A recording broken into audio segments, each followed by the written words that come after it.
আসসালামু আলাইকুম রহমতুল্লাহ। বাংলাদেশ ক্রিকেট বোর্ডের একজন পরিচালক নাজমুল ইসলাম, তাকে অব্যাহতি দেওয়া হলো। প্রথমত নাজমুল ইসলাম হচ্ছে একজন সৎ মানুষ, যোগ্য মানুষ এবং দেশপ্রেমিক মানুষ। একজন দেশপ্রেমিক মানুষ, একজন সৎ মানুষ, একজন যোগ্য মানুষ, রাষ্ট্রের জন্য সম্পদ, জাতির জন্য সম্পদ। এই সম্পদ এই জাতির কল্যাণে যে ব্যবহার হবে, তো সেই কল্যাণের জায়গা থেকে বিচ্যুতি করার জন্য ষড়যন্ত্র সব সময় লেগে থাকে।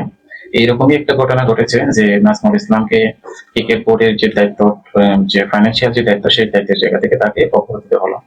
কাদের জন্য দেওয়া হলো? যে প্লেয়ারেরা দাবি জানিয়েছেন যে তারা আন্দোলন করতেছে, দাবি জানাচ্ছে যে তাকে যেন পদত্যাগ করা হয়।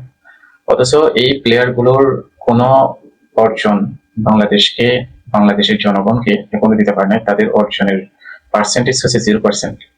অথচ একটা সবচেয়ে বেশি অবাক করার বিষয় হলো যে আমার জ্ঞানের মধ্যে, আমার জানাশোনার মধ্যে এই জিনিসটা নাই। পৃথিবীতে যে সমস্ত জায়গায়, যে সমস্ত রাষ্ট্রে ক্রিকেট বোর্ড আছে, ক্রিকেট খেলে প্লেয়ার আছে, তারা কখনো এমন ঘটনা ঘটেছে যে তাদের একটা সংগঠন থাকে প্লেয়ারদের, তারা আবার সেই দেশের সংগঠন, সেই প্লেয়ারের আবার ক্রিকেট বোর্ডের বিরুদ্ধে, ক্রিকেট বোর্ডের বিরুদ্ধে গিয়ে আন্দোলন করবে এবং সেই দেশের জনগণ কি চায়, তার চাহিদা, জনগণের ইচ্ছার বিরুদ্ধে গিয়ে তারা অবস্থান করবে, এমন তথ্য জানা আমার নেই। এমন কোনো ঘটনা ঘটেছে কিনা আমার জানা নেই।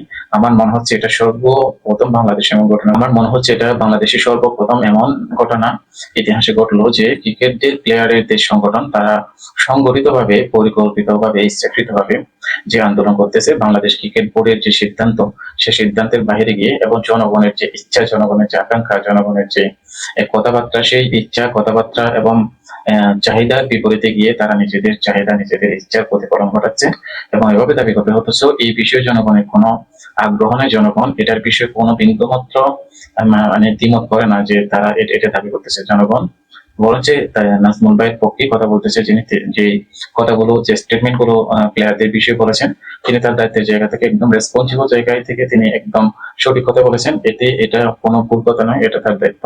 সুতরাং এইসব মানুষগুলো কারণে কিন্তু আমাদের দেশে একজন ভালো মানুষ যদি ওঠে, একজন যোগ্য দেশপ্রেমিক মানুষ যদি ওঠে, সেটা টিকতে পারে না এই সমস্ত মানুষগুলোর জন্য। সুতরাং আমি আমার ব্যক্তিগত জায়গা থেকে দাবি জানাচ্ছি এবং প্রত্যেকটা নাগরিক, প্রত্যেকটা সচেতন মানুষের উচিত এই বিষয়টি নিয়ে কথা বলা এবং নাজমুল ভাইয়ের যে প্রত্যেক অব্যাহতি দেওয়া হলো সেটা যেন পুনর্বহাল করা হয়। কারণ এই সিদ্ধান্তটা, বিসিবির এই সিদ্ধান্তটা সম্পূর্ণ একপাক্ষিক, অগণতান্ত্রিক এবং অন্যায়। এটা তার বিরুদ্ধে অন্যায় করা হচ্ছে। তিনি তার দায়িত্ব পালন করেছেন শুধু, এবং তিনি একজন যোগ্য, দক্ষ এবং দেশপ্রেমিক মানুষ হিসেবে আমরা তার পাশে আছি। বরং সে